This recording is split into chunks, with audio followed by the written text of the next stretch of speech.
I don't know how you got here, I don't know how I got here, but welcome to my channel. My name's Amy. You probably don't know that because this is my first YouTube video, and today I will be doing the life of an ENTJ and clearing up all the misconceptions that there are about ENTJs, because apparently we're blood-sucking monsters. Okay, so before we start this video, make sure to like this video and also subscribe if you want to.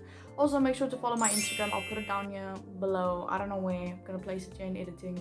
And yeah, we're having a pretty fun time down there. So you're probably wondering, what is an MBTI sign and what is an ENTJ? Well, today's your lucky day because I'm going to tell you exactly what both of those things are. So, MBTI stands for the Myers-Briggs Type Indicator, which is defined by Wikipedia as the Introspective Self-Report Questionnaire. Now, in other words, it's basically just a test that you do a whole bunch of questions and find out what your personality type is.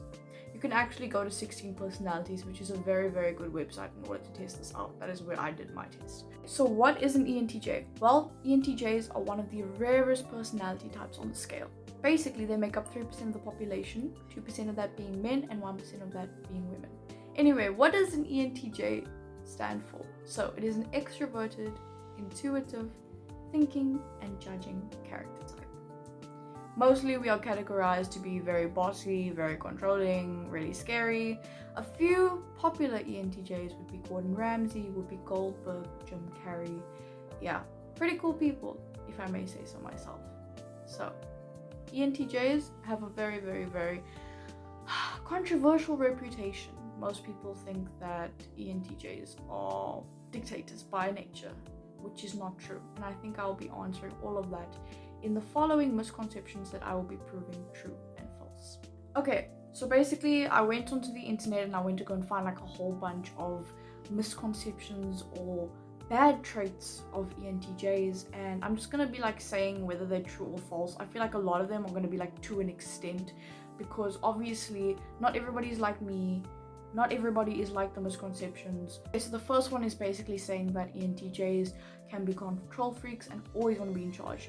That is completely false actually, because as much as I love being in charge and being the leader and being in leadership roles, if I find a leader in my team or whatever situation I am in that knows more than me or has very, very good leadership skills, then I have no problem with them being in charge if they are a good leader. I will, however, be checking up on like what they do and what their practices in order to ensure that they will be leading everybody, because obviously if I can be led by somebody like that, then everybody else, I believe, can be led by somebody like that, you know?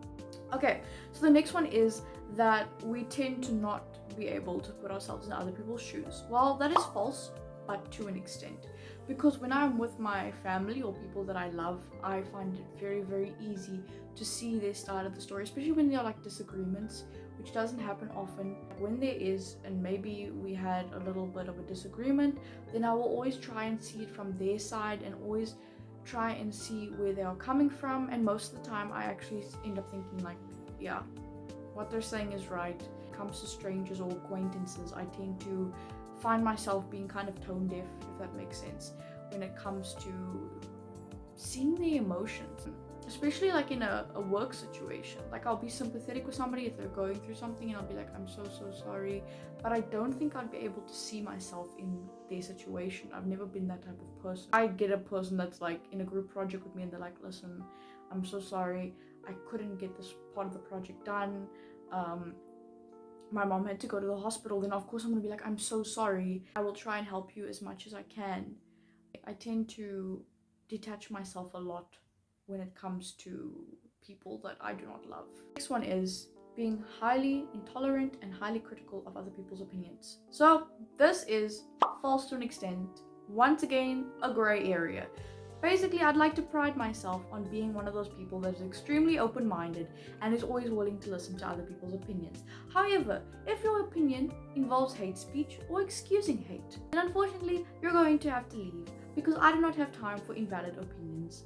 Yes, I said it, it's invalid. Your hate is invalid. And for the people that are watching this and are disagreeing with me, please leave my channel, because I will not be crying myself to sleep at night knowing that your hate speech is not being excused. Okay, so the next one is having extremely high standards.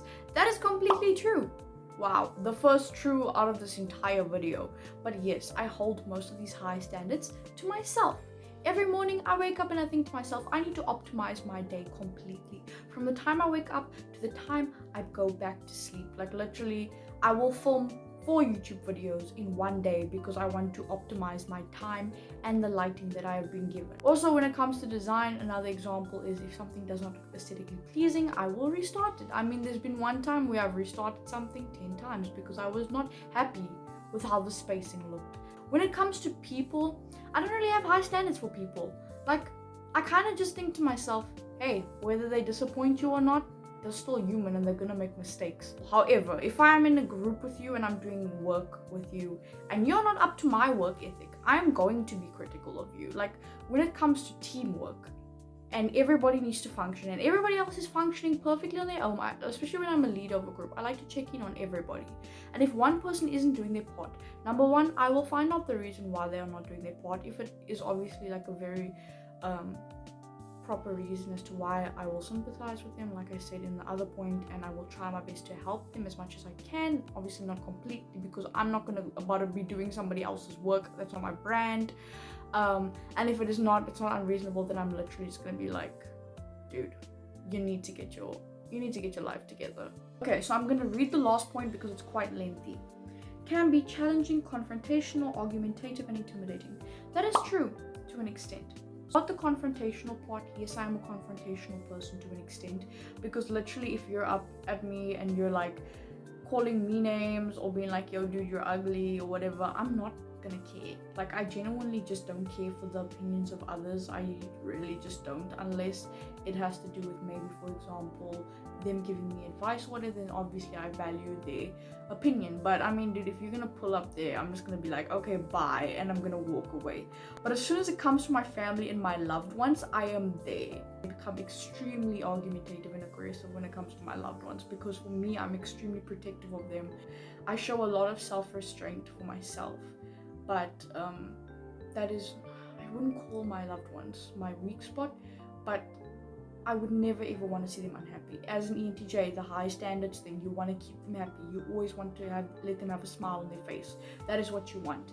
Normally, I'm not a confrontational person. I don't like confrontation. But if push comes to shove and you really are coming for my family, I'm going to have to. Okay, as far as challenging, I am a competitive person, especially when it comes to things that I'm good at and things that I love. Like with design, I want to be the best. That is my main goal. Obviously, I'm not going to be like, I'll do anything to do that, because I don't do underhand things. That's not how I work. If I'm going to say I want to do anything, it's going to mean hard work, putting in all the work and time that I need to do in order to be the best, coming up with new concepts, thinking of new things, doing research. That's what I mean. I am very, very thorough in my process of getting to the top, or just in general, just doing well and excelling. And it has shown through the accolades that I've received over the years. Intimidating. Well, my family likes to think that I'm like the cutest person and that I am non-threatening, because that's what I am. I'm genuinely a very soft person. I do have my sassy side, which is literally me all the time. Like, I'm gonna be roasting you, especially my friends know that. But a lot of people, especially people that don't know me, think I'm intimidating. I've been told multiple times, especially like when I meet somebody for the first time and they get to know me, but they're like, you know, when I first met you, I thought you were so intimidating, I thought you were so scary. And I'm like, is it my aura or like my face? Like, what is it that gets people to be so intimidated, especially guys? I've noticed that guys in the past have said like, dude, you're intimidating. Like, guys are afraid of approaching you, and I'm like, well, that's always fun, isn't it? Being intimidating, as much as it seems like it would be a con, it definitely has pros.